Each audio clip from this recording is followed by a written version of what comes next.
The Gospel according to John 13:1-15. Before the feast of Passover, Jesus knew that his hour had come to pass from this world to the Father.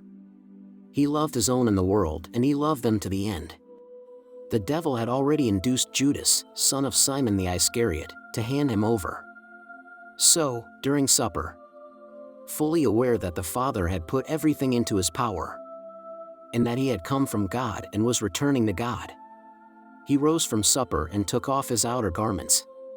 He took a towel and tied it around his waist. Then he poured water into a basin and began to wash the disciples' feet and dry them with the towel around his waist. He came to Simon Peter, who said to him, "Master, are you going to wash my feet?"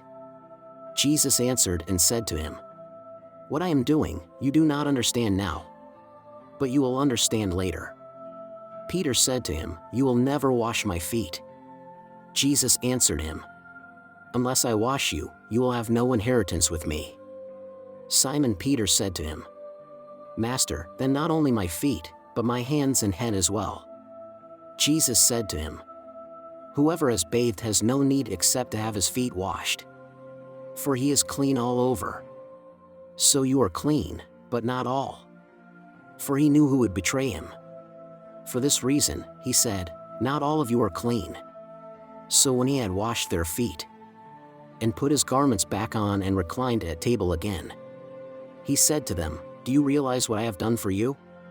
You call me teacher and master, and rightly so, for indeed I am. If I, therefore, the master and teacher, have washed your feet, you ought to wash one another's feet. I have given you a model to follow, so that as I have done for you, you should also do." The Gospel of the Lord. Praise to you, Lord Jesus Christ. Reflection. Today, the Paschal Triduum begins, 3 wonderful days when God recreated the creation by giving us the life of his incarnate Son, Jesus. Today he makes the first move. Jesus Christ institutes the Eucharist. He offers us his body and his blood sacrificed on the cross. But he is not dead yet. Certainly. But he is God, and by doing a great miracle, he anticipates his sacrifice by celebrating what would be the first Mass of our history.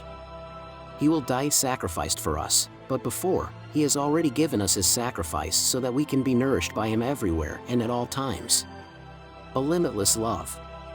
Lord Jesus, thank you for all the blessings you grant us each day. Today in the Gospel, you show us the servant leader we are to follow as your disciples. Lord, grant us the grace to always give the best of us to our neighbor. Grant us the grace to remain in you. It is with you that we bear much fruit with love. Praise to you forever, Lord Jesus Christ.